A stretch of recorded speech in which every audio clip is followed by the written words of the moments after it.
तुमको हम दिल में बसा लेंगे, तुम आओ तो सही, तुमको हम दिल में बसा लेंगे, तुम आओ तो सही। अपनी तकदीर बना लेंगे, तुम आओ तो सही, तुमको हम दिल में बसा लेंगे, तुम आओ तो सही, तुमको हम दिल में। जय श्री कृष्णा, राधे राधे। ठाकुर जी बुला रहे हैं। ये कथा की पुकार ठाकुर जी की पुकार होती है। कथाएं ठाकुर जी की तरफ से आह्वान होता है। ठाकुर जी की तरफ से जब हमको याद किया जाता है, ठाकुर जी की तरफ से जब हमको पुकारा जाता है, तो हमें कथा मिलती है। कथा करने वाले, कथा सुनने वाले सब ठाकुर जी के प्रिय होते हैं। इसीलिए ये कथा सिर्फ कथा नहीं है, आप ये मान के चलिए कि ये ठाकुर जी ने आपको याद फरमाया है। ठाकुर जी ने कहा है कि आओ बैठो हमारे पहलू में पनाह ले लो। जब दुनिया में बाहर कहीं शांति ना मिले और भाग दौड़ की दुनिया में जाना तो वापस पड़ेगा, लेकिन ठाकुर जी की कथा में आके जो शांति मिलती है, उस शांति को हम बहुत लंबे समय तक दिन भर में कंटिन्यू कर सकते हैं। जैसे एक बार आपने पेडल लगा दिए साइकिल को, तो वो साइकिल बिना पेडल लगाए भी बहुत लंबा चलेगी, हेल्प करेगी, वो पेडलिंग आपकी हेल्प करेगी। ये ठाकुर जी की जो कथा होती है, ठाकुर जी के बारे में जो वार्ता होती है, ठाकुर जी का नाम जाप जो होता है, ये वो पेडल है कि आप एक बार घंटा भर कथा में सुन लो, ठाकुर जी की कथा सुन लो, ठाकुर जी का नाम जाप कर लो, बाकी के 23 घंटे वो पेडलिंग की वजह से आपका दिन जो है वो शांतिपूर्ण चलता रहेगा। तो ठाकुर जी कितने सुंदर तैयार होके रहते हैं। मंदिरों में हम देखते हैं, हम अपने ठाकुर को सुंदरता से तैयार करके रखते हैं। क्यों सुंदरता से? भगवान ने अपने आप को इतना सुंदर क्यों बताया? कहते हैं ना कि उनके कमल नयन है, कमल के समान, करोड़ों कामदेवों को मात देने वाले, ऐसे ठाकुर जी की सुंदरता है। ठाकुर जी ने अपने आप को इतना सुंदर क्यों बनाया? ठाकुर जी ने अपने आप को इसलिए सुंदर बनाया ताकि हम उनके आकर्षण में फंस जाएं, हम उनके नैनों के पाश में फंस जाएं और हम उनकी तरफ चले जाएं। इसका क्या मतलब है पता है आपको? कि ठाकुर जी हमसे कितना प्रेम करते हैं, कि उन्होंने अपने आप को इतना सुंदर बनाया, हमारे लिए सुंदर बनाया, ताकि हमें अच्छा लगे, हमें वो अच्छे लगने लगे, ताकि हम उनसे प्यार करने लगे। कोई भी लोग, जैसे शादी होती है ना, शादी के लिए लड़की देखने के लिए आते हैं, लड़का देखने के लिए जाता है, बड़े सुंदर तैयार होके जाते हैं, अपना बेस्ट प्रिपेयर होके जाते हैं कि लड़का हमको पसंद कर रहे, लड़की हमको पसंद कर ले। तो हम अपने आप को खूबसूरत दिखाना, खूबसूरत प्रेजेंट करना, अपने best of the best attire में किसी के सामने बैठना, क्या है इसके पीछे की वजह? यही है ना कि सामने वाला हमको चुन ले, सामने वाला हमको पसंद कर ले। तो इसीलिए ठाकुर जी इतने सुंदर, बांके बिहारी, राधा रमन लाल जू, श्रीनाथ जी, आप किन्हीं को भी देखो, ठाकुर जी बड़े सुंदर वस्त्रों में तैयार रहेंगे, ऐसे बाकी अदाएं दिखाएंगे, आपके लिए बांसुरी बजाएंगे। क्यों? इसलिए कि आप ठाकुर जी से प्यार करते हो? नहीं, इसलिए क्योंकि ठाकुर जी आपसे प्यार करते हैं। क्योंकि ठाकुर जी चाहते हैं कि मुझे देखो, देखो मैं कितना सुंदर हूँ, देखो मैं कितना प्यारा हूँ, कि तुम मुझसे प्यार करो। तो ठाकुर जी ने अपने आप को जगह जगह मंदिरों में, जगह जगह आप देखते हैं ठाकुर जी की सुंदर सुंदर सुंदर मूर्तियां होती है, सुंदर सुंदर श्रृंगार कराया जाता है। कि ठाकुर जी चाहते हैं कि यार तुम आओ तो सही, एक बार मुझे देखो तो सही, एक बार मेरा मुझसे प्रेम करो तो सही, तब तुम्हें पता चलेगा कि मैं तुमसे कितना प्रेम करता हूँ। और ये कथाओं के थ्रू, कथाओं में इतना रस क्यों आता है, कथाओं में इतना आनंद क्यों आता है, कथाओं में इतना आकर्षण क्यों होता है? ये आकर्षण है जो आपको ठाकुर जी से जोड़ना चाहता है। ठाकुर जी कथाओं के माध्यम से आपको आकर्षित करते हैं, आपको बुलाते हैं, अपनी ठाकुर जी लीलाएं दिखाते हैं, है ना? ठाकुर जी भक्तों के साथ लीलाएं दिखाते हैं। ठाकुर जी ऐसी अद्भुत, कभी कालिया मर्दन की लीलाएं हैं, दही दही चोरी की लीला, माखन चोरी की लीला, क्यों लीलाएं दिखाते हैं? जैसे छोटे बच्चे होते हैं ना, जब कुछ ऐसी हरकतें करते हैं तो माँ बाप को उन पे प्यार आता है, उन पे लाड़ आता है। तो ठाकुर जी को क्या जरूरत है हमारे लिए करने, लीलाएं कर रहे हैं, ठाकुर जी हमारे लिए लीलाएं कर रहे हैं ताकि हमको ठाकुर जी पे प्यार आए। तो ठाकुर जी हमसे अधिक प्रेम करते हैं, इसीलिए वो इतने प्रयास कर रहे हैं कि हम उनको प्यार कर पाए। और हमको फुर्सत ही नहीं है, दुनिया जहान की प्रॉब्लम से बैठे, हमको ठाकुर को प्रेम करने की फुर्सत नहीं है। तो ये कथा के माध्यम से ठाकुर आपको बुला रहे हैं, तुम आओ तो सही, तुमको हम दिल में बसा लेंगे, तुम आओ तो सही। हम ठाकुर जी को क्या ही दिल में बसाएंगे, हमने तो अभी बसाया ही नहीं है, हमने तो अभी उनको अपना माना ही नहीं है।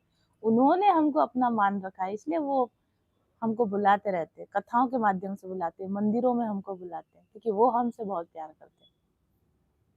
कल कल की कथा हुई, कल की कथा के बाद बहुत अच्छे आप लोगों के रिव्यूज आए, बहुत आप लोगों ने पसंद किया प्रयास को, बहुत बहुत धन्यवाद। मेरे गुरुजी का भी फोन आया, उन्होंने भी कहा कि अच्छा प्रयास था। कराओके वाली कुछ प्रॉब्लम थी, वो तो रहेगी अभी फिलहाल, क्योंकि मेरे पास प्रॉपर साउंड सिस्टम नहीं है। बट एनीवेज, कथा में तत्व चर्चा ज्यादा जरूरी है, कथा का सार आपको मिलना ज्यादा जरूरी है। कल कथा के बाद में जैसे मैं यहाँ से कथा करके उठी, हमारे श्रीनाथ जी का प्रसाद पाया मैंने। नाथ द्वारा, आप जानते होंगे मैं उदयपुर राजस्थान से हूँ, और हमारे यहाँ बहुत बड़ा ठाकुर जी का धाम है, नाथ द्वारा में श्रीनाथ जी का धाम है, मेरे इष्ट देव है वो। और जब मैं यहाँ से कथा करके उठी, मेरे हस्बैंड की फैक्ट्री में कोई श्रीनाथ जी का प्रसाद लेकर आया था, और वो उन्होंने, जैसे मैं यहाँ से उतरी, उन्होंने कहा कि लो तुम्हारे लिए श्रीनाथ जी ने प्रसाद भेजा है। तो ठाकुर जी, हम क्या ठाकुर जी से प्रेम करेंगे, ठाकुर जी का हमसे इतना अधिक प्रेम है ना, कि हमें ऐसा लगता है कि यार हम पीछे रह गए। मैं तो जब जब भी मुझे ऐसा लगता है कि शायद मैं ठाकुर जी से ज्यादा प्रेम करती हूँ, लेकिन ठाकुर जी हर टाइम जीत जाते हैं, ठाकुर जी हर हर टाइम बता देते हैं कि तुम्हारा प्रेम कच्चा है, मेरा प्रेम पक्का है अभी। और अभी जब मैं काफ़ी कन्फ्यूज़न में थी, देखो मैं कन्फ्यूज़न में जब भी रहती हूँ, तब मेरे को ठाकुर जी रास्ता दिखाते हैं, और मुझे ही नहीं, सब जिनको भी कन्फ्यूज़न है ठाकुर जी ही रास्ता दिखाते हैं। जब मैं लेक्चरर थी, कॉलेज में पढ़ाती थी, और मन मेरा भक्ति की तरफ भागता था, ठाकुर जी मेरे पास तब भी विराजे हुए थे। अब मुझे पता है ऐसा लगता, पहले मुझे ऐसा लगता था कि मेरा मन पूजा पाठ में नहीं लग रहा, मतलब टाइम नहीं दे पा रही थी, इसलिए मैंने जॉब छोड़ी। अब मुझे आजकल उल्टा लगने लग गया है। मैं कल से ठाकुर जी से बात करी कि अच्छा ठाकुर जी, ये सारी आपकी प्लानिंग थी। मेरा मन जॉब में लग रहा था या नहीं लग रहा था, that is a different thing. आपका मन घर में मेरे बिना नहीं लग रहा था। तो मैं उनको, उन्होंने जॉब जुड़वाई क्योंकि उनका मन मेरे बिना नहीं लग रहा था। ये बात मुझे कल ही क्लिक हुई, ये बात कि जॉब मैंने छोड़ी नहीं, जॉब उन्होंने छुड़वाई, क्योंकि जॉब में मेरा मन लग रहा था, वो बात सेकेंडरी है, नहीं लग रहा था। लेकिन ठाकुर जी का मन मेरे बिना घर में नहीं लग रहा था, तो उन्होंने जॉब छुड़वा के मुझे घर में बिठा दिया। अब मेरी सेवा करो, और ईश्वर ने मुझे मौका दिया, खूब मौका दिया, ठाकुर जी की खूब सेवा करने का मौका मिला। जॉब में रहती तो वास्तव में इतनी सेवा नहीं कर सकती थी। मैंने प्रिय जो हमारा काम है वो नहीं कर सकते थे। आज बहुत हवा चल रही है, बट अब एक बार स्थान बन गया तो बन गया, चाहे आंधी आए या तूफान आए, कथा यही होगी। तो ठाकुर जी ने मुझे घर पे बैठा दिया। तो घर पे बैठकर फिर मैंने यूट्यूब चैनल चला दिया। अब ठीक है, कुछ दिन तो ठीक रहा, कुछ दिन ठीक ठाक चला। अब हो गया ये कि मैं इतना ज़्यादा बिज़ी हो गई यूट्यूब में, अपनी टैरो रीडिंग्स में, क्लाइंट्स के साथ, हीलिंग स्टूडेंट्स के साथ, और हमारे ठाकुर जी फिर बोर होने लग गए। हमारे ठाकुर जी बोले कि ये तो सुबह-सुबह तैयार कर देती है, भोग लगा देती है, आरती कर देती है, और उसके बाद शाम को देखती है, दिन भर इसका चेहरा ही देखने को नहीं मिलता है, अपने काम में बिज़ी हो गई। तो ठाकुर जी ने फिर से अपना चक्र घुमाया कि यार ये मुझे बोर करती है। तो मुझे काफ़ी समय से, मतलब पिछले 5-6 महीने, आज से भी ज़्यादा समय से बार-बार ठाकुर जी की तरफ से यही आदेश आ रहा था कि तुम ये सब काम छोड़ो, तुम ये सब काम छोड़ो, मेरे मेरे पास बैठो। मतलब मेरे पास बैठो मतलब ध्यान करो, जाप करो, माला करो, यही सब काम करो। तो मेरी ठाकुर जी से काफ़ी लंबे समय से यही बहस चल रही है कि यार ठाकुर जी ये काम भी छुड़वा दोगे क्या? तुम जो काम पकड़ती हो सब काम छुड़वा देते हो मेरे से। तो अभी ये काम भी छुड़वाना है क्या ठाकुर जी? ज़िद पड़े हुए कि नहीं, काम तो तुम्हें छोड़ना पड़ेगा। तुम्हें मेरे ही भजन में बैठना है। तो मैं बहुत कन्फ्यूज़ हो गई कि यार और मन वास्तव में मेरा टैरो रीडिंग से और उससे ऊबने लग गया था। बस ऐसा लगता था ध्यान में बैठी रहूँ, माला करती रहूँ, जाप करती रहूँ, ठाकुर जी की सेवा करती रहूँ, कथा प्रवचन सुनती रहूँ। तो फिर मेरे को लगा कि यार देखो, ठाकुर जी ने मुझसे अगर कभी भी कुछ कहा है ना, तो उसको मैंने सीरियसली लेना चाहिए क्योंकि जब-जब नहीं लेती हूँ तो प्रॉब्लम होती है मुझे। तो मैं गई जयपुर गई, मुझे लगा कि जब मैं इनसाइट पाना चाहती हूँ, कोई इंटरनल वॉइस, इंट्यूशन को सुनना चाहती हूँ, तो विपश्यना के लिए जाती हूँ, ध्यान के लिए जाती हूँ। तो जयपुर गई नवंबर में। अच्छा, उसके भी पहले मैं आपको बताती हूँ कि अक्टूबर से ही जब मैंने काम बंद कर दिया अपना, मतलब टैरो रीडिंग बहुत कम कर दी, ऑलमोस्ट ना के बराबर कर दी। तब मैंने एक हिप्नोथेरेपी सेशन भी लिया था और उस समय मैंने अपनी आकाशिक रिकॉर्ड रीडिंग भी करवाई थी और दोनों का जो निचोड़ आया वो लगभग एक ही आया कि उसमें आ रहा था कि अपना जो कार्मिक लोड है ना, हमारा जो कार्मिक साइकिल मेरी इस लाइफ टाइम की पूरी हो चुकी है। इस जन्म का जो मेरा कर्म बंधन जो मैं लेकर आई थी, यानी जो मैं लोड लेकर आई थी, वो मेरा कर्म बंधन ठाकुर जी की कृपा से इतने साल जो मैं इनर वर्क करती रही उसकी वजह से पूरा हो गया है। और आगे का जो मेरा प्रारब्ध है वो ये है कि अ, मैं जो चाहूँ अब करूँ, मतलब कोई लोड नहीं है, कार्मिक लोड नहीं है। और आकाशिक रिकॉर्ड रीडिंग जब मैंने करवाई थी, तो उसके अंदर उन्होंने जो रीडर थे, उन्होंने मुझे ये बोला कि आपका इस लाइफ का जो कार्मिक लोड है वो खत्म हो चुका है। आपका इस लाइफ का प्रारब्ध तो खत्म हो चुका है और आपका अगले जन्म का प्रारब्ध शुरू हो चुका है। ऐसा होता होगा, शायद ऐसा होता ही है कि हम जैसे आप इस आपका कोई होमवर्क था, कोई आपने कर लिया पूरा, तो आपको अगला लोड दिया कि ये काम आपने कर लिया तो अब आप ये नेक्स्ट वर्क करो। तो लाइक दैट। तो उन्होंने कहा कि आपका अगले जन्म का प्रारब्ध शुरू हो चुका है और आप मैंने उनको उन्होंने कहा जैसा, मैं अगले जन्म में आपको किसी गुरु की पदवी पे देखती हूँ, जैसे कि आप कोई किसी पोस्ट पर हैं, आप ब्लेसिंग्स दे रहे हैं आप लोगों को, आप आपकी प्रेज़ेंस से, आपकी वाणी से लोगों की ज़िंदगियों में चेंज आ रहा है, किसी गुरु ऐसा उन्होंने देखा, जो विज़न शायद उन्होंने देखा होगा। तो कि आप मुझे किसी ऐसी जगह नज़र आते हैं जहाँ आप मतलब अपनी बात से लोगों को हील कर रहे हैं। जब भी आप अपने कोर्सेज़ के थ्रू हील करते हैं, आप टैरो कार्ड रीडिंग्स के थ्रू हील करते हैं, लेकिन अब आप अपनी बातचीत से, प्रवचन से आप लोगों को हील कर रहे हैं। मुझे ऐसा दिख रहा है ये आपके अगले जन्म का प्रारब्ध है और आपका अगला जन्म इसी जन्म में पूरा हो गया है क्योंकि आपने बहुत सारा इनर वर्क कर लिया अपने ऊपर। आई सेड कि हाँ ठीक है, मुझे भी कुछ ऐसी-ऐसी गाइडेंस आ रही है, तो फिर मैं गई, जयपुर गई विपश्यना के लिए। तो होटल रूम में ठहरी हुई थी क्योंकि एक अगले दिन विपश्यना में जाते हैं, तो 1 दिन पहले गई थी मैं। तो मैं होटल रूम में बैठी थी। मैं ध्यान में बैठी, मैं ठाकुर जी के ध्यान में बैठी थी, मैं ठाकुर जी से बात कर रही थी। मैंने कहा ठाकुर जी देखो, आप बहुत दिनों से मुझे कह ही रहे हो कि सब कुछ बंद कर दे, दुकान बंद कर अपनी और आजा मेरे पास। तो मैं आने को तैयार हूँ। तो क्या सच में ऐसा है कि मेरा अगले जन्म का प्रारब्ध शुरू हो गया है और ऐसा कुछ है क्या? तो मुझे साइन दो, आप कुछ मुझे साइन दो। तो ठाकुर जी ने मुझे मैं कहा कि तुम वहाँ दर्शन करने आओ, राधा रमन मंदिर में, सॉरी गोविंद देव जी मंदिर में दर्शन करने आओ।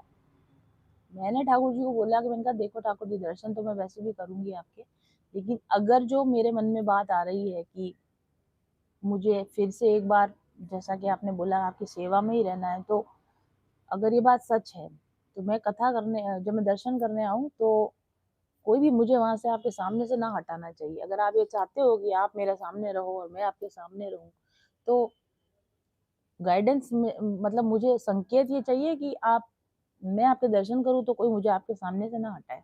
क्योंकि गोविंद देव जी मंदिर में भी, और आपने देखा होगा जितने भी कृष्ण मंदिर है वहाँ पर यही होता है कि भीड़ इतनी होती है कि वहाँ से वो आपको ऐसे फटकार लगा-लगा के दर्शन करते हैं, हटाओ, हटाओ ऐसे। और गोविंद देव जी के यहाँ मेरे साथ ऐसा हुआ भी है पहले कि जयपुर इतना दूर है, हम जाते हैं यहाँ से वहाँ दर्शन करने जाते हैं और 2 मिनट भी ठाकुर जी के दर्शन नहीं करते और वो हटा देते हैं, वहाँ के जो सिक्योरिटी होती है वो हटा देती है। मैंने ठाकुर जी को कहा कि अगर आप चाहते हो कि मैं आपके नाम पर बैठ जाऊँ, तो मेरे को अगर आज किसी ने हटा दिया तो नहीं बैठूँगी। तो ठाकुर जी ने कहा कि तुम आओ तो सही। वही वाली बात जो मैंने तुमसे, कि तुमको हम दिल में बसा लेंगे, तुम आओ तो सही। तो मैं गई, कि बोले कि आप, तुम्हें कोई नहीं हटाएगा, तुम्हें कोई हटाए तो देखना, तुम आओ तो सही। तो मैंने कहा ठीक है चलते हैं। तो मैं दर्शन करने गई ठाकुर जी के। आप यकीन मानिए 35 मिनट्स तक तो मैं ठाकुर जी के सामने खड़ी रही, घड़ी देखकर 35 मिनट्स। कोई नहीं आया मुझे, सारी पूरी भीड़ है, पूरा मंदिर परिसर भरा है, पंडाल भरा पड़ा है, सिक्योरिटी वाले वहीं पर हैं। मैं ठाकुर जी के सामने खड़ी खड़ी दर्शन कर रही हूँ ना, किसी ने, शायद मुझे ऐसा लग रहा है कोई मुझे देख ही नहीं पा रहा है कि मैं वहां खड़ी हूँ।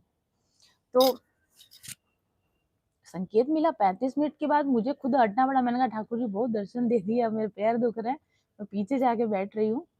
पर मुझे संकेत मिल गया, ठाकुर जी ने कहा। और मुझे, जब मैं वहां बैठ के प्रेयर कर रही थी, तो मन में ऐसा ही भाव आ रहा था कि मैंने कभी भी तुमको अपने पास बुलाया है तो कभी तुम्हारा नुकसान होने दिया है क्या, कभी तुम्हारा कोई काम रोका है क्या? मैंने कहा नहीं, ऐसा तो हरगिज कभी भी नहीं हुआ है। तो ठाकुर जी ने कहा कि मैं एक बार फिर तुमको बुला रहा हूँ, तुम मेरे पास आ जाओ, सब छोड़ दो, मेरे पास आ जाओ। और मैं वहां से जब आई तो मैं बहुत क्लियर थी कि अब मुझे क्या करना है। लेकिन फिर भी ये पता नहीं था कि कुछ कथा वाचन जैसा करना है, ऐसा कोई मेरे दिमाग में नहीं था। इस चीज की क्लैरिटी पाने के लिए मैं फिर 1 महीने के बाद विपश्यना गई। अभी अहमदाबाद जाके आई, पिछले ही संडे वापस आई हूँ। कल मैंने उसके बारे में आपको बताया था। तब ठाकुर जी ने इस विपश्यना में मुझे ये शॉल प्रदान करी। वहां से मुझे और क्लियर गाइडेंस हुआ कि मुझे ठाकुर जी की भक्ति में बैठना है। और फिर वहां से आने के बाद तो चीजें, घटनाक्रम इतनी तेजी से घटित हुए कि मैं यहाँ हूँ और मैं कथा कर रही हूँ। इसका क्या होने वाला है, ठाकुर जी के भक्त चिंता नहीं करते। पास्ट में क्या छोड़ के आ गए उसकी चिंता नहीं करते, और फ्यूचर में क्या होने वाला उसकी चिंता नहीं करते। प्रेजेंट मोमेंट में आनंद आ रहा है, ठाकुर जी के भक्त वही करते हैं, क्योंकि ठाकुर जी स्वयं सच्चित आनंद है। और ठाकुर जी के भक्त अगर हैं तो हमें भी आनंद भी रहना चाहिए। जो अभी है, अभी बहुत आनंद आ रहा है, तो बस अभी बहुत आनंद आ रहा है, तो बस यही बढ़िया है। आगे जो होगा वो ठाकुर जी की इच्छा। कल अनुपमा जी, जो हमारी इसकी यजमान है, कथा की यजमान है, उन्होंने मुझे शाम को मैसेज किया कि मैम, जब आप कल कथा कर रहे थे तो आपकी जो चेहरे पे जो मुस्कान आ रही थी, उससे ऐसा लग रहा है कि आपको आपका वाला पिंक मिल गया। मैं कल कुछ दिन पहले कह रही थी मेरा वाला पिंक नहीं मिल रहा मुझे, तो उन्होंने कहा कि आपका वाला पिंक आपको मिल गया, ऐसा लगता है। तो कथा के लिए भगवान ने स्थान दे दिया, कथा के लिए आप दे दिए, यजमान भेज दिए, अपना स्वयं को प्रसाद भेज दिया, अपनी शॉल दे दी। और ये गायत्री जी ने भी मुझे शॉल दे के, ये भी ठाकुर जी की तरफ से आई शॉल है। सारे इंडिकेशन ये बताते हैं कि हम ठाकुर जी के नाम पर बैठ गए हैं। अब ठाकुर जी जो चाहे वो हमारा कर ले। तो यहाँ पर मैं एक बार फिर से, आज कुछ लोग नए भी जुड़े हैं, अपने अपने घर पर आप संकल्प ले लीजिएगा। और मैं एक बार फिर से आप लोगों के नाम पुकार देती हूँ। आई थिंक आप लोग तो कम से कम कथा में बैठे ही होंगे। हम तो ठाकुर जी को कथा सुनाने बैठे हैं, आप लोग भी आ गए। अगर 17 लोग कथा सुन लेते हैं, मेरी कथा सार्थक है। अनुपमा शर्मा फ्रॉम जयपुर, हेमा राणा फ्रॉम फरीदाबाद, माधवी जी उदयपुर से, प्रीति जी नवी मुंबई महाराष्ट्र से, मधु जी अनूपपुर से, गायत्री जी गाजियाबाद से, संध्या शर्मा मेरी मदर उदयपुर से, जया जी सागर मध्य प्रदेश से, मनीषा जी मुंबई से, संध्या शर्मा जी बड़ौदा गुजरात से, चुमकी सरकार जी कोलकाता से, शिल्पा जी गुजरात से, सुजाता जी गुवाहाटी से, अंजू जी ग्रेटर नोएडा से, कुसुम राणा जी चंडीगढ़ से, वीरेंद्र ठाकुर जी मध्य प्रदेश से, और अनु चौहान यूपी से। आप सभी इस कथा के माननीय यजमान बने हैं। आपका बहुत बहुत आभार, मुझे इतना सम्मान देने के लिए और मुझ पर भरोसा जताने के लिए। तो कथा को शुरू करते हैं। तो हम लोग भागवत महापुराण की चर्चा कर रहे थे, और कल मैंने आपको भागवत चतुश्लोकी भागवत सुनाई थी। भगवान ने 4 श्लोकों में ब्रह्मा जी को सृष्टि कैसे बनाई जाए, सृष्टि का ब्लूप्रिंट दिया। और उस ब्लूप्रिंट में उन्होंने बताया कि सृष्टि को कैसे बनाया जाता है, कैसे बनाना है, कैसे इसको चलाया जाएगा, कैसे इसका संहार किया जाएगा। ये सारी चीजें उन्होंने डिटेल में भगवान ने बताई। जिन्होंने कल की कथा नहीं सुनी है, प्लीज कल की कथा अगर आप सुन के आएंगे तो आप इस कथा के साथ, आज की कथा के साथ ज्यादा रिलेट कर पाएंगे। कथा सुनने के बेनिफिट्स मैंने आपको लास्ट में बताए थे कि कथा सुनने के क्या बेनिफिट्स होते हैं। आज हम प्रवेश करेंगे, कथा में प्रवेश करेंगे। प्रथम स्कंद और उसका प्रथम अध्याय का प्रथम श्लोक मैं आपके सामने समझाना चाहूंगी। कथा में तत्व चर्चा ज्यादा रहेगी। जो पांडाल में कथा होती है वहाँ थोड़ा गाना बजाना भजन करना पड़ता है, क्योंकि वहाँ पर सभी तरह के लोग आते हैं। क्योंकि मुझे लगता है कि जो लोग मेरे साथ जुड़े हुए हैं वो भागवत की तत्व चर्चा के साथ जुड़ना ज़्यादा पसंद करेंगे। सिंसियर श्रोता है मेरे पास में, तो सिंसियरिटी के साथ कथा करना आपके साथ मुझे ज़्यादा अच्छा लगेगा। भगवान की वंदना है जो पहले अध्याय में का जो पहला श्लोक है उसमें ठाकुर जी की वंदना की गई है, कृष्ण भगवान की वंदना की। कृष्ण भगवान की वंदना इसलिए की गई है क्योंकि भागवत कथा के जो इष्ट हैं, कथा के जो ग्रंथ के जो इष्ट देव हैं वो कृष्ण भगवान है। क्योंकि ये कथा कृष्ण को समर्पित है, कृष्ण को बेस बनाकर कही गई है, इसलिए कृष्ण भगवान को यहाँ पे नमस्कार किया गया है। और दूसरे श्लोक के अंदर फिर सुखदेव जी को नमस्कार किया गया है, जो कि भागवत के मुख्य आचार्य हैं, भागवत के मुख्य प्रवक्ता कहे जाते हैं। सच्चिदानन्दरूपाय विश्वोत्पत्त्यादिहेतवे तापत्रय विनाशाय श्रीकृष्णाय वयं नमः। यहाँ पर कृष्ण भगवान को क्या कहा गया है? सच्चिदानंद रूपाय विश्वोत्पत्त्यादि हेतवे तापत्रय विनाशाय श्री कृष्णाय वयम नमः। हमारे इष्ट भगवान कैसे हैं, हमारे कृष्ण कैसे हैं, उनके बारे में बताया गया है। क्योंकि जैसे मैंने कहा ना कि आप किसी को प्रेम तभी तो करोगे जब उसके बारे में जानोगे। तो उनकी खूबसूरती से तो वो आकर्षित करते ही, उनके गुण अगर हम जानेंगे तो हम और अधिक आकर्षित हो जाएंगे। हमारे ठाकुर जी कैसे हैं? हमारे ठाकुर जी सच्चित आनंद, सच्चित और आनंद है। सत्य का अर्थ होता है जो सत्य है, जो मैंने आपको कल भी कहा था, ठाकुर जी ने खुद कहा है, मैं ही एक सत्य हूँ। सत्य क्या चीज है? जो कल भी था, जो आज भी है और कल भी रहेगा, जो कभी नहीं नष्ट होता, वही सत्य है। तो ठाकुर जी सत्य हैं, क्योंकि ठाकुर जी सदा हैं, सर्वदा हैं, सर्वत्र हैं, इसलिए ठाकुर जी सत्य हैं। और ठाकुर जी का सत्य स्वरूप इसलिए भी है क्योंकि ठाकुर जी सत्य को जानते हैं अच्छी तरीके से। और सत्य को जानने का मतलब हम सबके सच को जानते हैं, क्योंकि ठाकुर जी हम सबके हृदय में विराजमान है। हम सबके सत्य को ठाकुर जी जानते हैं, इसलिए भी वो सत्य चित आनंद के सत्य हैं।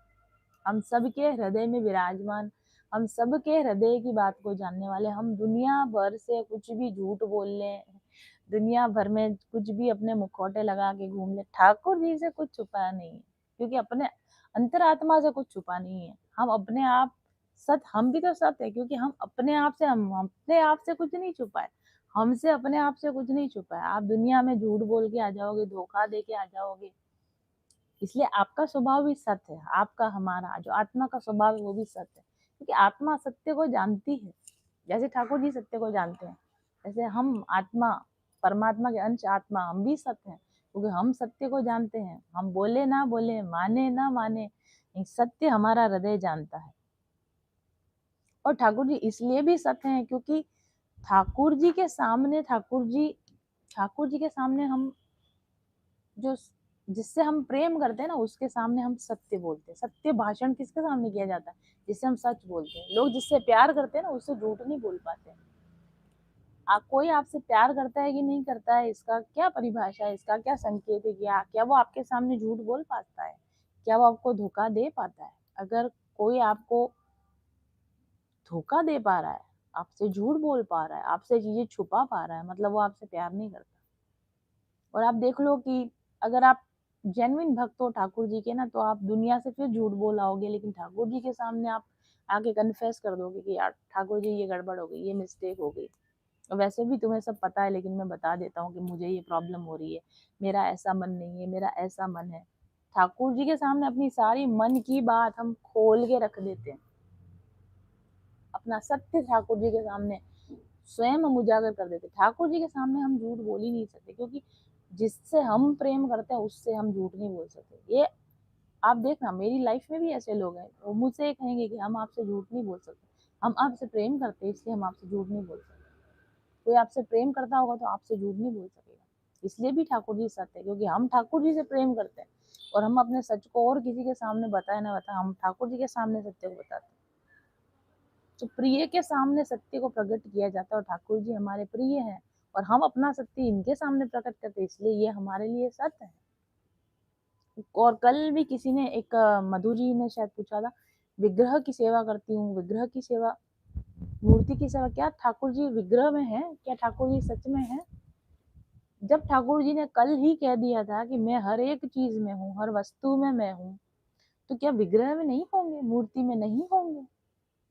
हम ये कैसे मान लेंगे कोई भी चीज ठाकुर जी के बिना भी है? ठाकुर जी के बिना किसी भी चीज का अस्तित्व ही नहीं है। जब हर जगह पर ठाकुर जी हैं, तो क्या विग्रह में ठाकुर जी नहीं होंगे?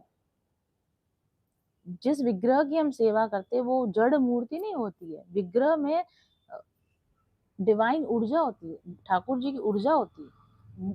मंदिर की मूर्तियां, अभी मैंने शुरुआत नहीं कहा, मंदिर की मूर्तियां इतना आकर्षित क्यों करती हैं? कोई पत्थर पत्थर की तरफ तो आप आकर्षित नहीं हो रहे, ऐसे ही रास्ते पे पड़े हुए पत्थर, पत्थर से ही बनी हुई मूर्ति है, रास्ते में पड़े हुए पत्थरों से तो हम आकर्षित नहीं होते। लकड़ी, फर्नीचर, फर्नीचर की तरफ तो हम आकर्षित नहीं होते, लेकिन वही लकड़ी अगर मूर्ति का रूप धारण कर लेती है, उससे हम आकर्षित क्यों होते हैं? श्रीनाथ जी की छवि को देखकर ऐसे जो दिल होता है वो उस तरफ निकल के क्यों भागता है? बांके बिहारी को देखते तो ऐसे देखते ही रहे, ऐसे क्यों इच्छा होती है? राधा रमन सरकार को देखो आप, जब मैं पहली बार राधा रमन जी को देखा, मैं देखती रह गई, मैंने कहा गए काम से, ये इतने सुंदर बन के क्यों बैठे हैं? तो इतना सुंदर क्यों लगते हैं हमें ये? क्योंकि ठाकुर जी का विग्रह जो होता है वो चैतन्यमय होता है, जागृत स्वरूप होता है, एनर्जी उसमें बहुत अधिक एनर्जी होती है। और इवन सिर्फ ठाकुर जी की बात नहीं है, या हमारे हिंदू देवी देवताओं की बात नहीं है, महावीर स्वामी की मूर्ति देखो आप, उनको मूर्ति को देखकर अपने को कितना शांति फील होती है। आप बुद्ध भगवान की मूर्तियां देखो, आप जीसस क्राइस्ट की मूर्तियां देखो, उतना आकर्षित क्यों कर रही है? क्योंकि उनमें चैतन्यता है, उनमें जागृत ऊर्जा है। तो विग्रह एक जागृत ऊर्जा होती है, चैतन्य ऊर्जा होती है उसके अंदर। और ये बात साइंस से भी प्रूव की जा चुकी है। देखिए, हार्वर्ड यूनिवर्सिटी में शोध हुआ है इस पर। स्कूल ऑफ डिविनिटी, अमेरिका में जो हार्वर्ड यूनिवर्सिटी है, उसमें स्कूल ऑफ डिविनिटी जो डिपार्टमेंट है, उस डिपार्टमेंट की हेड रही है प्रोफेसर डायना, और उन्होंने डायरेक्टर रही हैं, और उन्होंने शोध किया है, 30 सालों का शोध है उनका, सिर्फ विग्रह एनर्जीज को भारत आने के बाद हजारों हजारों मंदिरों के उन्होंने रिसर्च किए, फोटोग्राफ्स लिए हैं, और उन पर काफी रिसर्च हुई, और उनकी रिसर्च, और उन्होंने उस रिसर्च को किताब में प्रकाशित किया है जिसका नाम दर्शन है, उस बुक का नाम है दर्शन। और उनकी रिसर्च ये कहती है कि जो उन्होंने अपनी रिसर्च में पाया, इतनी सारी मूर्तियों का ऑरा और वो सारा उन्होंने देखकर बताया कि किसी भी विग्रह की पूजा कितने समय से की जा रही है ना, कितने समय से उस विग्रह की पूजा की जा रही है, और कितने अधिक लोग उस विग्रह के साथ जुड़े हुए हैं, कितने अधिक लोग अपने आप को उस विग्रह की ऊर्जा के साथ में जोड़ते हैं, यानी कितने नंबर ऑफ दर्शनार्थी वहां आते हैं, कितने डिवोटीज वहां पर आते हैं, उसके साथ जुड़ते हैं, और कितने लंबे समय तक वहां पर पूजा पाठ कार्यक्रम चलता रहता है। इस पर डिपेंड करता है कि उस वो जो मूर्ति होगी वो कितनी अधिक जागृत हो जाएगी, उसमें कितनी अधिक चैतन्यता आ जाएगी, उसमें कितना भगवत्व आ जाएगा उस विग्रह के अंदर। उस मूर्ति के एक्चुअली उन्होंने जो मूर्तियों के फोटोग्राफ लिए, उनके ऑरा उन्होंने दिखा रखे हैं उसमें, कि कैसे मूर्तियों के चारों तरफ ऑरा डेवलप हो जाता है। ऑरा किसके चारों तरफ डेवलप होता है? ऑरा जिंदा चीजों के चारों तरफ डेवलप होता है, मनुष्यों का ऑरा होता है। आपने देखा होगा, आप जानते होगे ऑरा के बारे में। मनुष्यों का ऑरा डेवलप हो रहा है, मनुष्यों के चारों तरफ ऑरा डेवलप होता है, यहाँ पर मूर्तियों के चारों ओर ऑरा डेवलप हो रहा है, और वो ऑरा भी कितना स्ट्रॉन्ग डेवलप हो रहा है कि वो मूर्ति कितने लंबे समय से पूजित हो रही है, कितने लोगों के द्वारा पूजित हो रही है, और कितना अधिक उसकी पूजा पाठ हो रही है, उसके आधार पर उस मूर्ति में ऑरा डेवलप हो रहा है, उसका स्ट्रॉन्ग ऑरा बन रहा है। इसका क्या मतलब है? मूर्ति चैतन्य है, वो मूर्ति जागृत है। हमारे घर के अंदर भी अगर हम विग्रह लेकर आते, एक आप विग्रह लेकर आ जाए, फिर वो जैसे फर्नीचर पड़ा है वैसे वो पड़ा हुआ है, कभी कभार होली दिवाली उसका धूल झाड़ के पूजा कर ली। एक वो विग्रह होगा, एक वो विग्रह होगा जिसकी आप रोजाना सेवा पूजा करते हो, अगरबत्ती लगा देते हो। उससे भी अधिक बढ़ के एक वो विग्रह होगा जिसकी सुबह शाम सेवा पूजा होती है, उसको बाकायदा भोग लगाया जाता है, उसको जैसे उसको एक जिंदा एंटिटी की तरह, उसको भगवान की तरह देखा जाता है, उसमें भगवत स्वरूप का दर्शन करके उसकी सेवा पूजा की जाती है, उसको चैतन्य मान के उसकी सेवा पूजा की जाती है। तो चैतन्यता उसमें आती है, वो मूर्ति जागृत हो जाती है। और अगर ऐसी मूर्ति चैतन्य होती और ऐसी आप पूजा करने लग जाए कि आप ठाकुर जी से बात करें, आप सिर्फ ये ना माने कि मूर्ति है जिसकी मुझे नहलाया धुलाया भोग लगाया, अब कहाँ इसमें भगवान होंगे, कौन ही भोजन खा रहा है, इस भावना के साथ आप अगर विग्रह सेवा करोगे तो फिर वो मत करो। ऐसी विग्रह सेवा अस्वीकार भी नहीं है, और ऐसी विग्रह सेवा से चैतन्यता आएगी कैसे? विग्रह सेवा इस भाव से करनी है, ये विग्रह है, मुझे इसको चैतन्य करना है, मुझे इसको जागृत करना है, तो मुझे मानना होगा कि ये इसमें भगवान है। भगवान के भाव से जिस मूर्ति की पूजा की जाती है वो मूर्ति में भगवान विराजित है, वो मूर्ति चैतन्य हो जाती है। मधु जी, तो मूर्ति की सेवा इसलिए नहीं करनी है कि मूर्ति की सेवा करने से कहीं बैठा हुआ भगवान देख रहा है कि हम इस मूर्ति की सेवा करें। वो मूर्ति भगवान ही है, उस मूर्ति में ही भगवान है। जो आप स्नान करा रहे हो वो किसी मूर्ति को स्नान नहीं करा, आप ठाकुर जी को ही स्नान करा रहे हो, ठाकुर जी को ही भोग धरा रहे हो, ठाकुर जी को ही सुला रहे हो, वार्तालाप ठाकुर जी से ही कर रहे हो।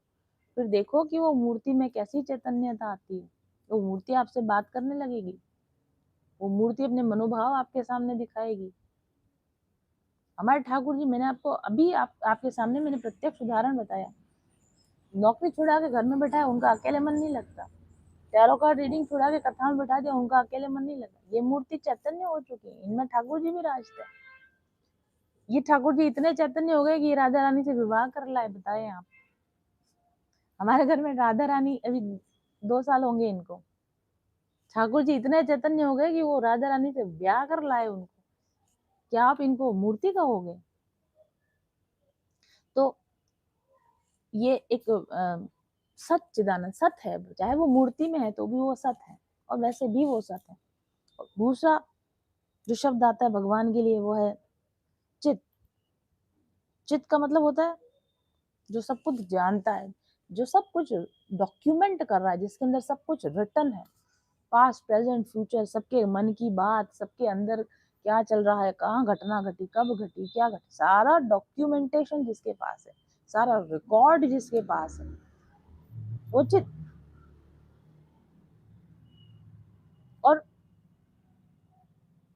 जो आनंद से परिपूर्ण है, भगवान स्वयं आनंद से परिपूर्ण है, आनंद लेते हैं, आनंद देते हैं, और स्वयं आनंद से परिपूर्ण है। उनको बाहर से आनंद लेने के लिए और कुछ नहीं चाहिए, वो अपने आप में ही आनंद है। ऐसे जो हमारे ठाकुर जी हैं, सच्चिदानंद रूपाय, जिनका रूप इतना सुंदर है, सच्चित और आनंद से भरा हुआ जिनका रूप है, और विश्वोत्पत्त्यादि हेतवे, विश्व की उत्पत्ति, इसको बनाए रखने के लिए और इसके डिस्ट्रक्शन के लिए जो कारण है, जिसके पीछे ये सृष्टि जो जो बनी उसके पीछे का कारण, ये सृष्टि जो चल रही है उसके पीछे का कारण, और ये सृष्टि जो खत्म हो जाएगी जब भी होगी उसके पीछे का सारा कारण ठाकुर जी, सारा कारण कृष्ण भगवान है। इसलिए ये विश्वोत्पत्त्यादि हेतवे है। और गॉड का शब्द होता है ना, गॉड, गॉड में देखो आप, जो विश्वोत्पत्त्यादि हेतु, गॉड में समझ में आता है, God is like G for generator, जो उत्पत्ति करता है, ओ फॉर ऑपरेटर, जो इस संसार को चला रहा है, and D for destruction, destructor, जो इस संसार को समाप्त कर देगा। गॉड है, क्या है गॉड? वो जो संसार को बनाता है, चलाता है, वो खत्म कर देता, वो गॉड है। God is the generator, God is the operator, and God is the destroyer. और हमारे यहाँ पे भी गॉड तो इंग्लिश वर्ड है, हमारे यहाँ पे भी भगवान के 3 रूपों को विशेष माना गया है, ब्रह्मा विष्णु और महेश। जो ब्रह्मा जी हैं वो जनरेटर हैं, क्रिएटर हैं, भगवान ब्रह्मा जी के रूप में सृष्टि का निर्माण करते हैं। विष्णु के रूप में ऑपरेटर हैं, यानी कि वो चला रहे हैं, पालन पोषण कर रहे हैं। और महेश यानी शिव जी के रूप में डिस्ट्रक्टर है। तो गॉड हो गए हमारे ब्रह्मा विष्णु महेश। जो जो गॉड कहा जाता है वो एक्चुअली उसमें तीनों भगवान आ जाते हैं, ब्रह्मा जी भी आ जाते हैं, विष्णु जी भी आ जाते हैं, महेश जी भी आ जाते हैं। और इन तीनों के ऊपर जो लॉर्ड है जिनसे ये तीनों बने हैं वो कृष्ण भगवान है। अभी बहुत सारे लोगों को ये भी कंफ्यूजन है कि विष्णु बड़े हैं कि कृष्ण बड़े हैं कि शिव जी बड़े हैं कि ब्रह्मा जी बड़े हैं कि कृष्ण कृष्ण सुप्रीम लॉर्ड है। Krishna is the supreme Lord. जब जब जब तक कथा खत्म होगी आप भी इस बात को मान जाएंगे, Krishna is the supreme Lord. Krishna से ही निकले। बहुत सारे लोग बोलते हैं ना कि कृष्ण विष्णु भगवान का अवतार है, अलग अलग फिलोसॉफीज हैं, लेकिन जब हम कथा में आगे बढ़ेंगे, कृष्ण के अवतार विष्णु है, कृष्ण के अवतार नारायण है, कृष्ण के अवतार महादेव है, कृष्ण के अवतार ब्रह्मा जी, मतलब नॉट डायरेक्टली, इनडायरेक्टली। वो मैं समझाऊंगी आपको अवतार जब जब हम अवतारों की बात करेंगे। तो और डिस्ट्रक्शन का मतलब जैसे आता है ना, डिस्ट्रक्शन का नाम होता है सकता हो कि इसे तांडव नृत्य कर रहे हो ऐसे, मतलब शिव जी को तो ऐसे मानता है डिस्ट्रक्शन करते होंगे, गुस्से में डिस्ट्रक्शन करते होंगे, सब विध्वंस कर देते होंगे, तहस नहस कर देते हैं। ऐसा नहीं है, डिस्ट्रक्शन नहीं है। डिस्ट्रक्शन में डिस्ट्रक्शन इसको नेगेटिवली मत लो। डिस्ट्रक्शन इज लाइक विसर्जन। जब हम जैसे वो गणेश उत्सव आता है, गणेश उत्सव के समय हम क्या करते हैं, हम मूर्ति का विसर्जन करते हैं, तो क्या डिस्ट्रक्ट करते हैं मूर्ति को? जब हम गणेश जी का विसर्जन करते हैं तो क्या डिस्ट्रक्शन के भाव से विसर्जन करते हैं, किलिंग के भाव से, खत्म करने के भाव से विसर्जन करते हैं, या विसर्जन करते हैं ताकि रूपांतरण होकर अगले बरस फिर से वो गणेश जी आए नए उत्साह के साथ आए? इस तरह से दुर्गा माता का विसर्जन करते हैं, गणगौर, हमारे राजस्थान में गणगौर का पूजन होता है, गणगौर का विसर्जन, विसर्जन के भाव वाला डिस्ट्रक्शन है। विसर्जित होगा, पुराना विसर्जित होगा तो नया आएगा, उसको हम ट्रांसफॉर्म करते हैं। यानी ब्रह्मा जी उसको जनरेट करते हैं, विष्णु जी उसका पालन करते हैं। और क्योंकि पुरानी सिस्टम जितना पुराना होता जाएगा केओटिक होता जाता है। जो फिजिक्स पढ़े में आपने एंट्रोपी का सिद्धांत पढ़ा होगा, कोई भी सिस्टम जब लंबे समय तक रन करता है तो उस सिस्टम की जो चीजें होती है खराब हो जाती है, उसमें नेगेटिव एनर्जी भर जाती है और ऑपरेटिंग उसका ऑपरेशन स्मूथ नहीं रह पाता।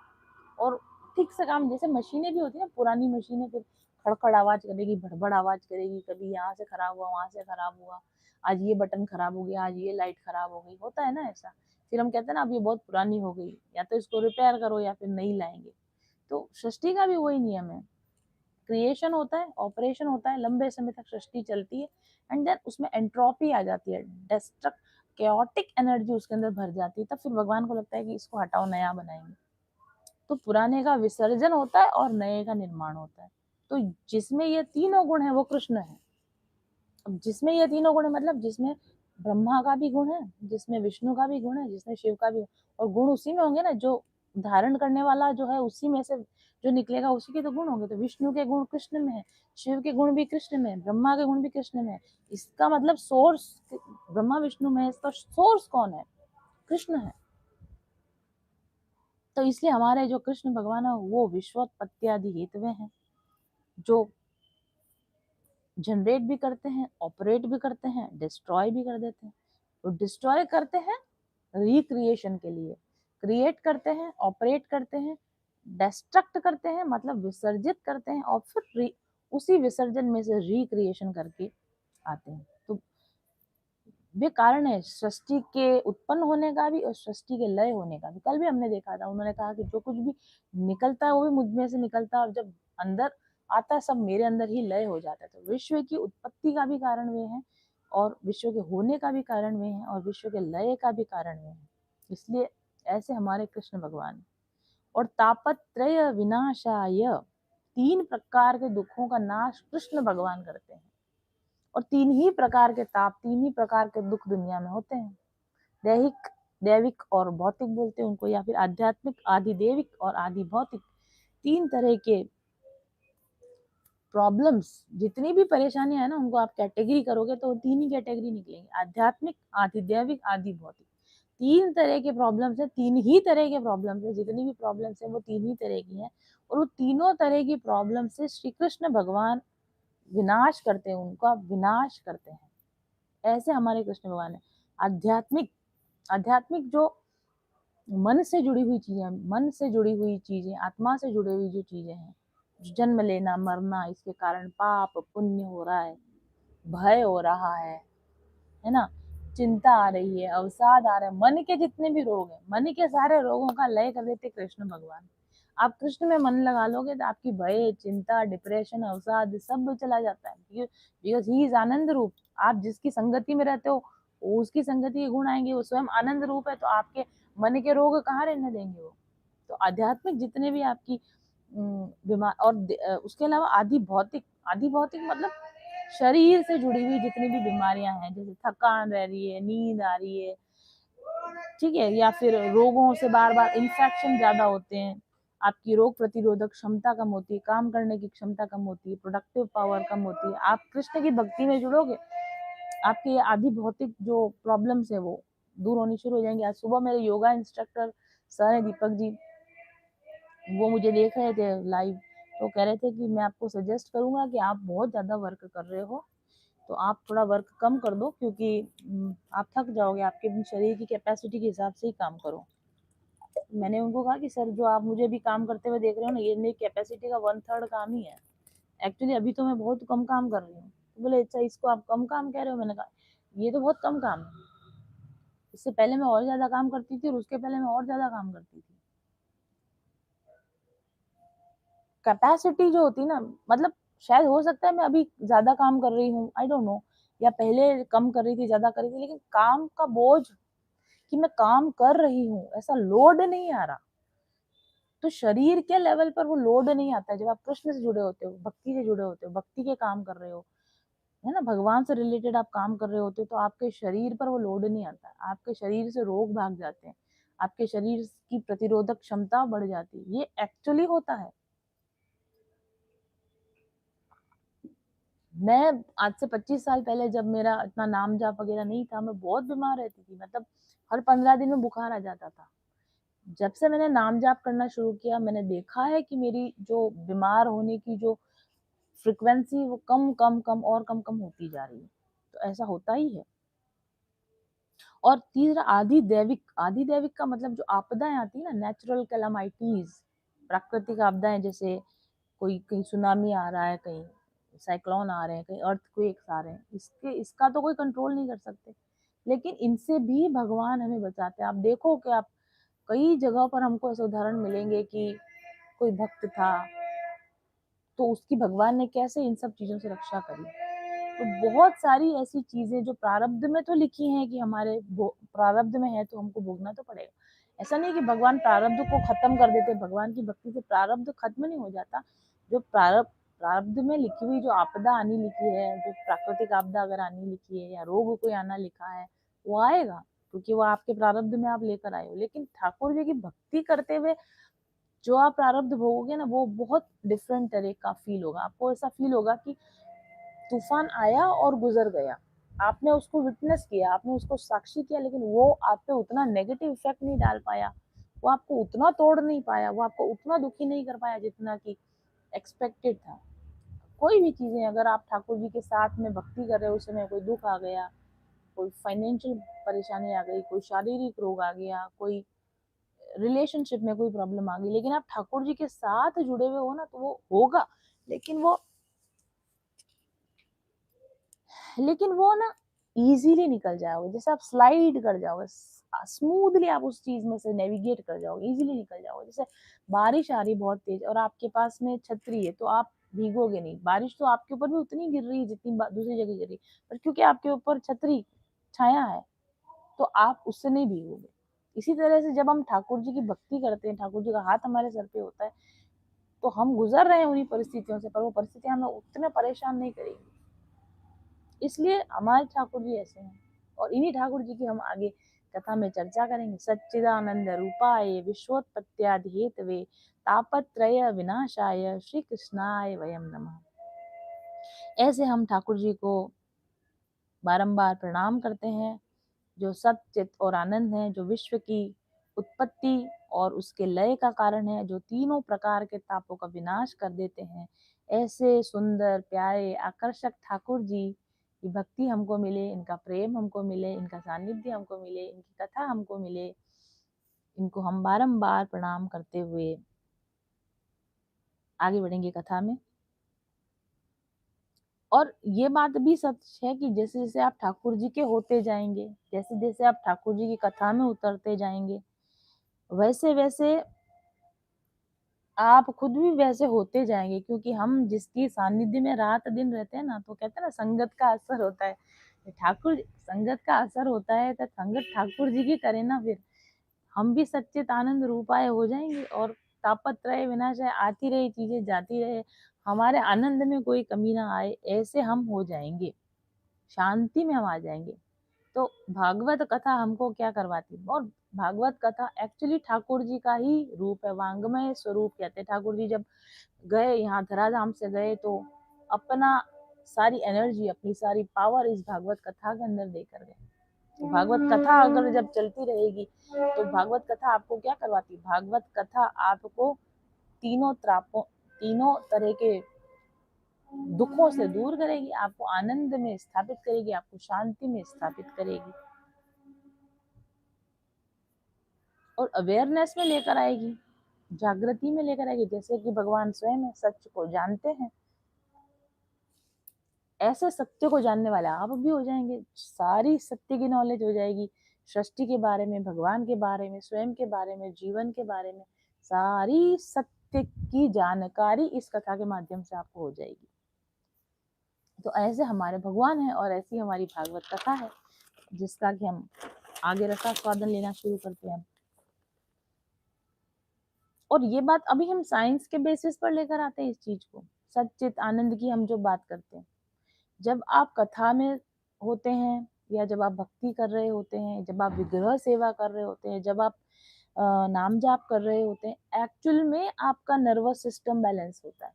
आपका जो एंग्जाइटी होती है, बेचैनी होती है शरीर की, जो नर्वस सिस्टम के डिस्टरबेंस की वजह से होती है, जो हार्मोन्स के डिस्टरबेंस की वजह से होती है, जो हमारे इनर रेजिस्टेंस की वजह से अंदर अशांति आ रही होती है, हमारे अंदर जो द्वंद चल रहा है, विचारों का द्वंद चल रहा है, दिल और दिमाग का द्वंद चल रहा है, जिसकी वजह से हमारे अंदर सारी रस्साकशी हो रही है, जिसकी वजह से हमारी सारी अशांति हो रही है, ये अशांति चली जाती है जब हम कथा में बैठते हैं, जब हम कथा का रस आस्वादन करते हैं, जब हम भक्ति का रस आस्वादन करते हैं, जब हम नाम जप का रस आस्वादन करते हैं, तो सत्यचित आनंद में ऐसे आते हैं। The scientific reason behind that is कि आपका नर्वस सिस्टम बैलेंस होता है, तंत्रिका तंत्र बैलेंस होता है, हार्मोनल सिस्टम बैलेंस होता है, इनर रेजिस्टेंस खत्म होता है, इनर कंफ्यूजन खत्म होता है, इनर फ्रिक्शन खत्म होता है, माइंड में क्लैरिटी आती है, थॉट में क्लैरिटी आती है, डिसीजन मेकिंग इजी बनता है। और जब ऐसा होगा तो आप सच्ची आनंद में ही रहोगे, क्योंकि आधी से ज्यादा लड़ाई तो हमारे अंदर की लड़ाइयां हैं, जिनसे हम जीत नहीं पा रहे।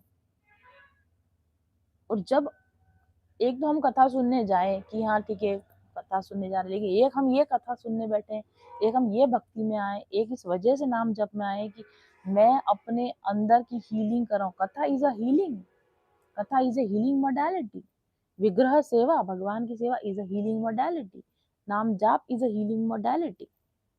इस अवेयरनेस के साथ आप कथा सुने, मैं अपनी हीलिंग कर रहा हूँ, मैं अपने नर्वस सिस्टम को बैलेंस कर रहा हूँ, मैं अपने हार्मोनल सिस्टम को बैलेंस कर रहा हूँ। नाम जाप से भगवान क्या खुश होंगे? नाम जाप से पहले तो आपकी अपनी आत्मा खुश होगी, आपका अपना शरीर खुश होगा कि मुझे कुछ अच्छा मिल रहा है। साउंड वाइब्रेशन, जो कथा की साउंड वाइब्रेशन होती है, जो नाम जाप की साउंड वाइब्रेशन होती है, ये आपके अंदर जाकर, ये जो भीतर उतर रही है, ये भीतर उतर कर आपके फिजियोलॉजी को ठीक कर रही है, ये आपकी मेंटालिटी को ठीक कर रही है, ये आपकी इनर प्रोग्रामिंग को ठीक कर रही है। और अगर ऐसा है, कोई इंसान का नर्वस सिस्टम बैलेंस है, हार्मोनल सिस्टम बैलेंस है, इंटरनल कंफ्यूजन नहीं है, इंटरनल द्वंद नहीं है, तो वो व्यक्ति सच्चित आनंद में ही रहेगा। तो अगर ऐसी कोई चीज है जो इतना इजी तरीके से आपको सच्चित आनंद में ले आती है, तो व्हाई नॉट यूज दैट। दवा की तरह यूज की जाए, कथा को दवा की तरह यूज की जाए। कथा को ये मत मानो कि भक्ति करनी है, वो कथा दवा है, दवा की तरह यूज करना चाहिए इसको। रोज ज्यादा समय ना मिले तो थोड़ा थोड़ा समय मिले, जितना जितना समय मिले उतना उतना ले लें। आज सुबह एक हमारी क्लाइंट का मेरे पास मैसेज आया था, वो उनका नाम भी संध्या शर्मा है, पंजाब से है वो, काफी एज में मेरी मदर की एज की है। उन्होंने मुझे कहा कि आपने तो बहुत अच्छा कर दिया कि कथा ले आए, आप ऑनलाइन कथा ले आए। एज में है वो काफ़ी, कि मैं जो लाइव कथा सुनने का मन करता है, लेकिन 3-3 4-4 घंटे की कथा होती है। सॉरी, मुझे ये खाना पड़ेगा, मेरी आदत नहीं इतना बोलने की। तो उन्होंने कहा ये तो आप बहुत अच्छा कर दिया, आप कथा ले आए आप, और घर में बैठे-बैठे कथा का तत्व की चर्चा जानने मिल रही है। इससे अच्छा और क्या ही हो सकता है। ज़्यादा-ज़्यादा ना बैठने मिले, थोड़ा-थोड़ा बैठो, थोड़ा-थोड़ा तो करो। वो भजन है ना, रोज थोड़ा-थोड़ा हरि का भजन कर ले, रोज थोड़ा-थोड़ा हरि का भजन। वो आपके अपने लिए है। जैसे थोड़ा-थोड़ा एक्सरसाइज़ शुरू करो, थोड़ा-थोड़ा योगा शुरू करो, थोड़ा-थोड़ा हेल्दी खाना शुरू करो, ऐसे थोड़ा-थोड़ा नाम जप शुरू करो, थोड़ा-थोड़ा कथा में बैठना शुरू करो, थोड़ी-थोड़ी विग्रह सेवा शुरू करो। और थोड़ा-थोड़ा करते-करते ना एक्वेंटाइज़ हो जाओगे, हैबिट आ जाएगी, रस आने लग जाएगा। फिर थोड़े से ज़्यादा अपने आप हो जाएगा, फिर आपको करना नहीं पड़ेगा, थोड़े से ज़्यादा तो अपने आप हो जाएगा। पहले थोड़ा-थोड़ा आप करना शुरू कर दो, फिर थोड़े का ज़्यादा ठाकुर जी स्वयं कर देंगे। तुम आओ तो सही। तुमको हम दिल में बसा लेंगे, तुम आओ तो सही। आप थोड़ा-थोड़ा आप एक कदम बढ़ाओ ना, 1000 कदम ठाकुर जी स्वयं आपकी तरफ चल के आते हैं। आप ठाकुर जी से बोलो ना ये बात की, हमको पता है आपका नाम जाप करने से अच्छा होगा। हमसे 100 माला नहीं होती रोज़, हमसे 50 माला नहीं होती रोज़। ठाकुर जी ने बोला भी नहीं आपको इतनी माला करने। आप इतना मन में ऐसा सोचो कि माला करना अच्छा है, जाप करना अच्छा, भगवान तेरा नाम लेना अच्छा है, ये बात मुझे पता है। अब मुझे ज़्यादा टाइम नहीं मिलता है, मैं 1 माला से शुरू करूँगा, आप 1 माला से शुरू करो। 1 की 5, 5 की 10 वो करवाना ठाकुर जी की ज़िम्मेदारी है। मैंने आपको क्या बोला? आपसे अधिक प्यार ठाकुर जी आपसे करते हैं। अगर उनको ये पता चल जाए ना कि ये इच्छुक है, 1 माला का इसने मेरे लिए टाइम निकाला, ठाकुर जी आपके लिए व्यवस्था करेंगे कि 5 माला का टाइम मिलने लगे आपको। ठाकुर जी आपके लिए व्यवस्था करने लगे, आप 5 माला करने लग जाओगे। जब आप 5 माला करने लग जाओगे, ठाकुर जी आपके लिए व्यवस्था करेंगे, 10 माला करने का समय मिलने लग जाएगा। 10 माला करने लग जाओगे, ठाकुर जी आपके लिए व्यवस्था करेंगे, 50 माला का समय मिलने लग जाएगा। ठाकुर जी आपके लिए व्यवस्था करेंगे, 100 माला का समय मिलने लग जाएगा। एक टाइम ऐसा भी था, मेरी लाइफ में भी था, इतनी बिज़ीनेस थी कि भगवान माला करना चाहते, कैसे करें? लेकिन विलिंगनेस होनी चाहिए, आपके अपने अंदर विलिंगनेस होनी चाहिए। कथा कथा सुनने की विलिंगनेस है, नाम जप करने की विलिंगनेस है। मैं जॉब में थी, रोज़ कथा नहीं सुन सकते, सातों दिन की भागवत नहीं सुन सकते, संडे को तो सुन सकते। जब छुट्टी मिलती है उस दिन तो सुन सकते हैं, 4 घंटे की कथा नहीं सुन सकते, 1 घंटा तो सुन सकते हैं। 100 माला 50 माला नहीं कर सकते, 10 माला तो कर सकते हैं। ऐसा करके ही मैंने अपनी लाइफ में चीज़ें शुरू की, क्योंकि मुझे इतना पता चल गया था कि ये करना ज़रूरी है। How to live life on planet earth, धरती पे अगर जीना है और सही तरीके से जीना है, तो ये करना पड़ेगा, नाम जप करना पड़ेगा, कथा का सहारा लेना पड़ेगा, ठाकुर जी की सेवा करना पड़ेगा। पूरा-पूरा समय नहीं मिलता, थोड़ा-थोड़ा सा शुरू किया। ठाकुर जी ने ऑटोमेटिकली इस तरह की व्यवस्थाएँ कर दी कि अधिक से अधिक समय फ्री मिलने लग गया, ठाकुर जी के लिए अधिक समय मिलने लग गया। फाइनेंशियल व्यवस्थाएँ, पारिवारिक व्यवस्थाएँ, इस तरीके से कर देते हैं ठाकुर जी आपके लिए कि आपको अधिक से अधिक समय मिलने लग जाए। आप करना शुरू तो करो, आप करना शुरू करो तो सही।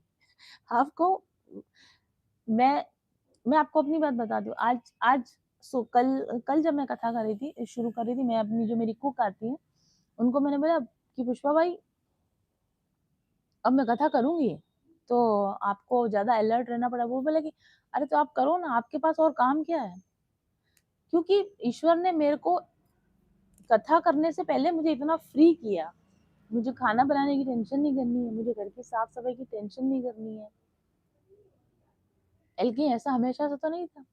एक समय था जब मैं घर पे भी सारा काम करती थी, खाना भी बनाती थी, ऑफ़िस भी जाती थी, बहुत सारा काम करती थी। लेकिन साथ में जितना-जितना थोड़ा समय मिला, ठाकुर जी के लिए निकालना शुरू किया। अपने लिए, ठाकुर जी के लिए नहीं, अपने स्वयं के लिए, स्वयं की खुशी के लिए निकालना शुरू किया समय। तो ठाकुर जी ने सर्विस से फ्री करवा दिया और समय मिलने लग गया। फिर इस तरह की व्यवस्थाएँ घर में होने लगी कि ठीक है, मेड्स आ रही हैं, आपके पास सारी सुविधाएँ हैं, और अधिक समय और अधिक समय, और अब तो ऐसा हो गया है कि मुझे ऐसा लगता है अगर मैं नाम जप ना करूं, अगर मैं ध्यान ना करूं, अगर मैं कथा वाचन ना करूं, तो मेरे पास करने के लिए काम ही नहीं। मेरे को ठाकुर जी ने चौबीसों घंटे इसी चीज में के लिए इतना फ्री कर दिया कि अगर मैं अब मुझे लगता है अगर मैं ये ना करूंगी तो मैं करूंगी क्या, मेरे पास करने के लिए कुछ काम ही नहीं है। तो आप ये शिकायत मत करो कि टाइम नहीं है नाम जप का, टाइम नहीं है कथा सुनने का। इच्छा है और जितनी सक्षमता है उतना करना शुरू करो तो ठाकुर जी आगे की व्यवस्था स्वयं कर देंगे। तो अब ठाकुर जी को प्रणाम करके हम अपने आज के इसके दूसरे चरण पे चलते हैं। दूसरा श्लोक है, यम प्रव्रजंत मनुपे तमपेत कृत्यम द्वैपायनो विरह कातर आजुहाव पुत्रेति तन्मयतया सर्वोऽभिनेदुस्तं सर्वभूतहृदयं मुनिमानतोऽस्मि। ये ग्रंथ के जो आदिवक्ता हैं शुकदेव जी, जिनके मुखारविंद से ये कथा परीक्षित राजा परीक्षित को मिली, अभी मैं बताऊंगी आपको इनके बारे में। कथा को लिखा किसने है?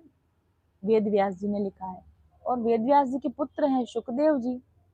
वेद व्यास जी ने इस कथा को देने के लिए उनको चुना, क्योंकि कथा सुनने वाला भी तो, मतलब जिसको हम कथा दे रहे हैं वो भी तो उस ग्रहण करने लायक होना चाहिए, पात्र होना चाहिए, योग्य पात्र होना चाहिए।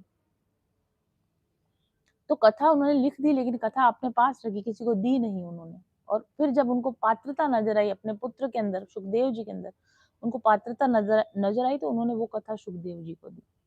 और सुखदेव जी ने फिर ये कथा सुनने के बाद पहली बार राजा परीक्षित को सुनाई ये कथा। जब वो राजा परीक्षित को सुनाई थी तब सूत जी भी वहां पर थे, और सूत जी ने फिर आगे ये कथा दुनिया में बांटी, संसार में बांटी। तो उन ग्रंथ के आदिवक्ता जो है शुकदेव जी, उनको यहाँ पर नमस्कार किया जा रहा है। आगे के 2 श्लोक मैं पढ़ देती हूँ, उसके बाद में हम 6 श्लोक तक हैं वो मैं पढ़ देती हूँ, उसके बाद में हम आगे चर्चा करेंगे।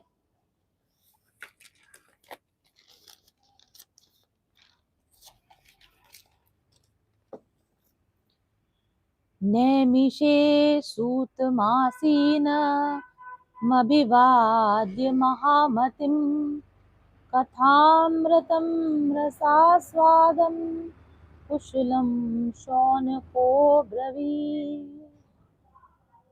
और शौनक जी कहते हैं, शौनक जी कौन है? शौनक जी वो हैं जो प्रश्न पूछते हैं और सूत जी उनके जवाब देते हैं, और इस तरह से कथा का प्रवाह आगे बढ़ता है।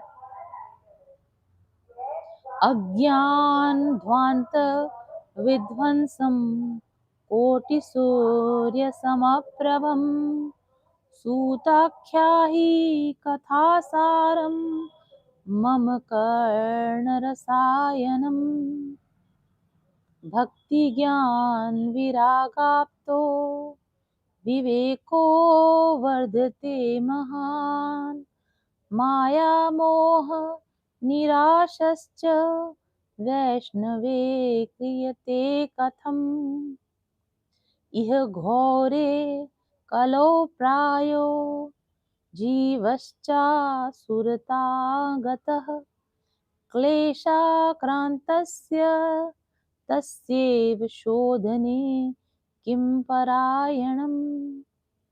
कितनी अच्छी बात है। चर्चा करें, प्रश्न हम पूछें, प्रश्न भी कुछ ऐसा पूछें कि उससे अपना भी कल्याण हो, दुनिया का भी कल्याण हो, और जो आपके प्रश्न का उत्तर दे उसका भी कल्याण हो। यहाँ पर सबसे पहले तो सुखदेव जी ने ये कथा परीक्षित जी को दी, और परीक्षित जी से ये कथा सूत जी ने सुनी, और सूत जी ने ये कथा आगे जाकर शौनक आदि 88,000 ऋषियों को सुनाई। और क्यों सुनाई? क्योंकि उन्होंने उनको पूछा, शौनक जी ने जाकर सूत जी को पूछा, और कितने सुंदर प्रश्न पूछे उन्होंने। नैमिषारण्य जगह का नाम है, तपोवन का नाम है, वहां पर शौनक और 88,000 ऋषि तप करते हैं, सत्य का अनुसंधान करते हैं, और वो वहां पर जाकर जब शौनक जी वहां आते हैं तो उनसे प्रश्न करते हैं और इतने सुंदर प्रश्न करते हैं। हम भी किसी से प्रश्न करें तो ऐसा सुंदर प्रश्न करें कि जो जवाब दे रहा है उसको आनंद का अनुभव होगा है कि हाँ बहुत अच्छा प्रश्न किया तुमने।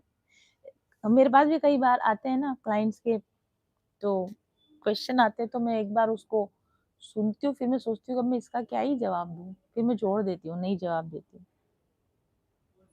तो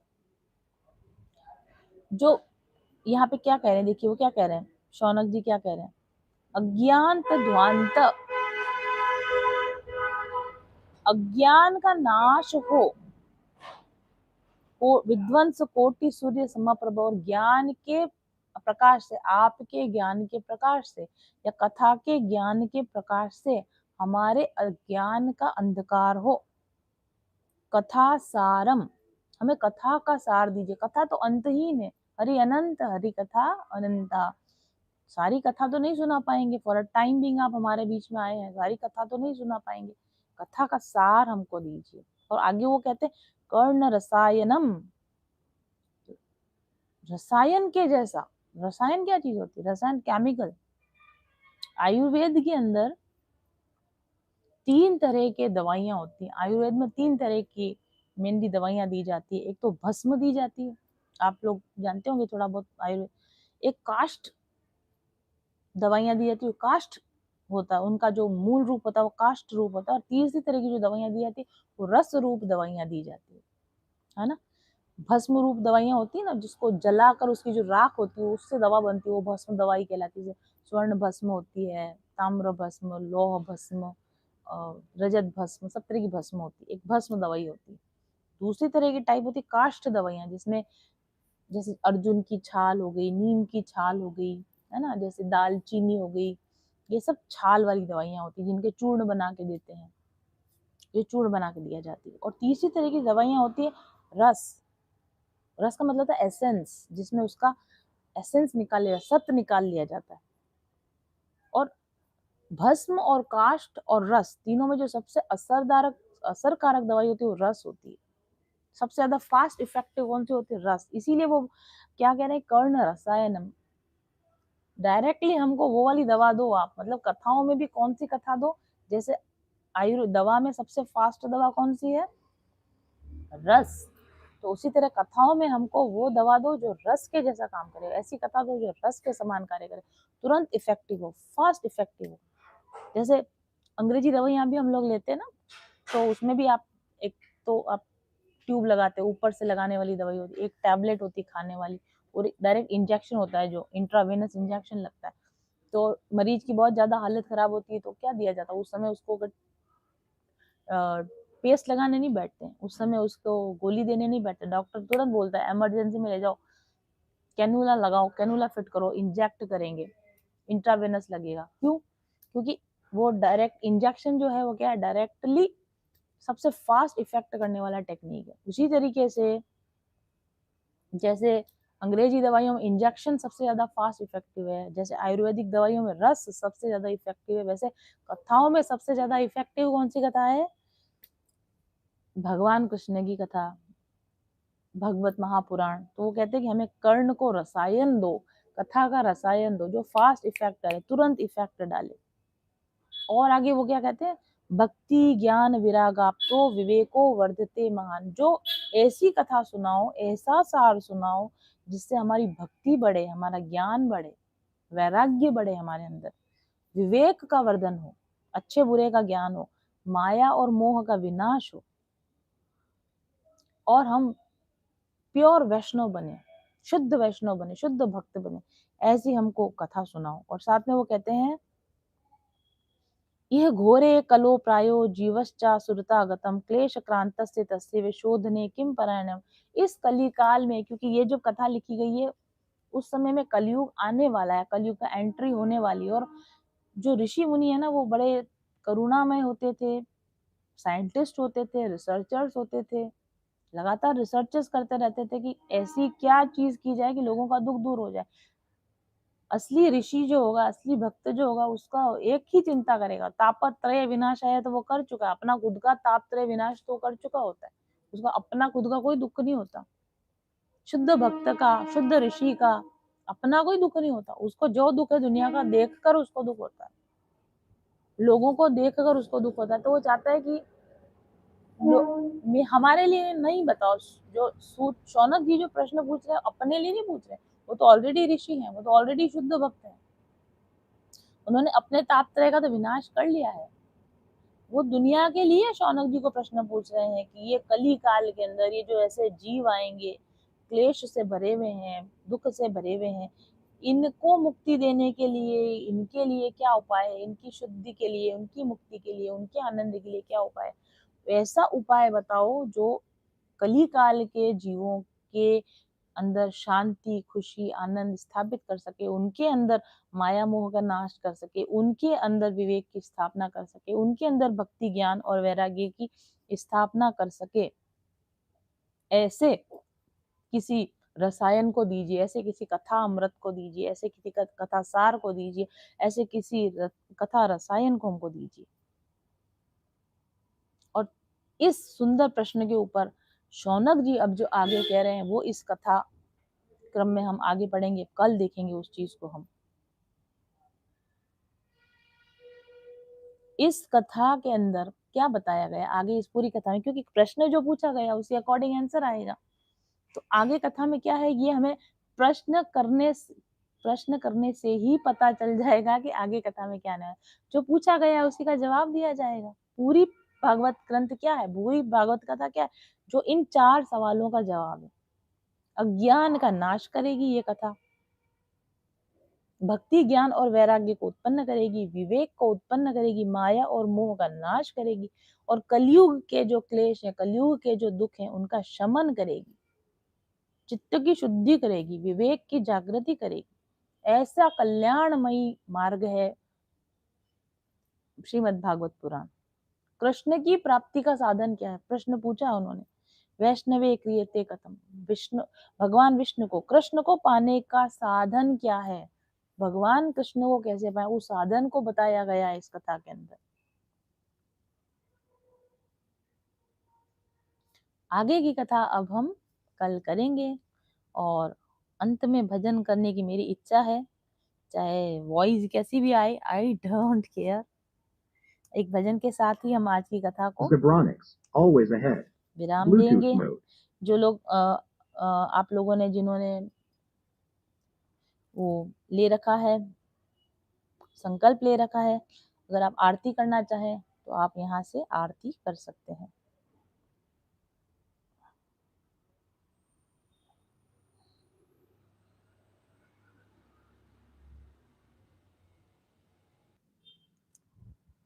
तो आज की कथा को हम आज यही विराम देते हैं। आई होप आप सभी को आज का व्याख्यान अच्छा लगा होगा। मैं अपने आप को कथाकार बिल्कुल नहीं कह सकती, लेक्चरर जरूर से हूँ, लेक्चर देना जानती हूँ। थोड़ा बहुत जितना खुद पढ़ पाई, समझ पाई, उतना आप लोगों के साथ शेयर किया। मुझे कमेंट करके बताइए कि आपको आज की कथा कैसी लगी, और कल हम इसी समय पर फिर से एक बार इस कथा प्रवाह को आगे बढ़ाएंगे। तब तक जय जय श्री राधे।